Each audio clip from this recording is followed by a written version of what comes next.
अदालत के रवैये से लामबद्ध विपक्ष को तगड़ा झटका लगा है। सीबीआई और ईडी जैसी केंद्रीय एजेंसियों के मनमाने इस्तेमाल को लेकर 14 विपक्षी दलों की याचिका सुप्रीम कोर्ट ने खारिज कर दी है। सीजेआई डीवाई चंद्रचूड़ की अध्यक्षता वाली बेंच ने कहा कि राजनेताओं के लिए अलग से गाइडलाइन नहीं बनाई जा सकती। विपक्षी दलों ने कोर्ट की इस टिप्पणी के बाद अपनी याचिका वापस ले ली। विपक्षी दलों ने सिसोदिया के खिलाफ ईडी और सीबीआई के दुरुपयोग का आरोप लगाया था। इस पर सीजेआई डीवाई चंद्रचूड़ ने फटकार लगाई। कहा, हम विपक्षी दलों की याचिका को तवज्जो नहीं देंगे। नेता आम आदमी से अलग नहीं। आपको अपनी बात कहनी है तो कोर्ट जाए। कोर्ट ने विपक्षी दलों ने सिसोदिया के खिलाफ दायर याचिका में ईडी और सीबीआई के दुरुपयोग का आरोप लगाया था। सीजेआई ने यह भी कहा कि जब आप ये कहते हैं विपक्षी का महत्व कम हो रहा है तो इसका इलाज राजनीति में ही है, कोर्ट में नहीं।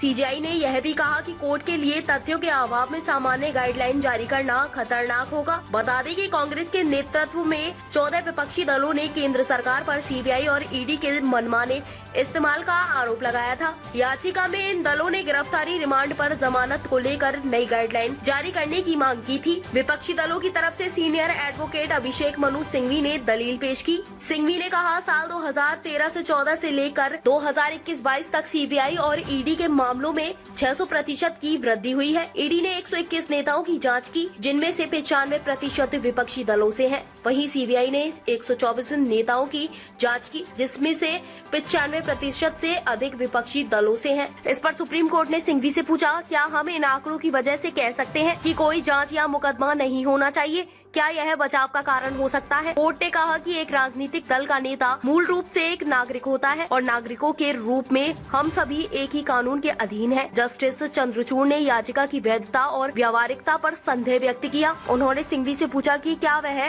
जांच और केस से विपक्षी दलों के लिए सुरक्षा की मांग कर रहे हैं?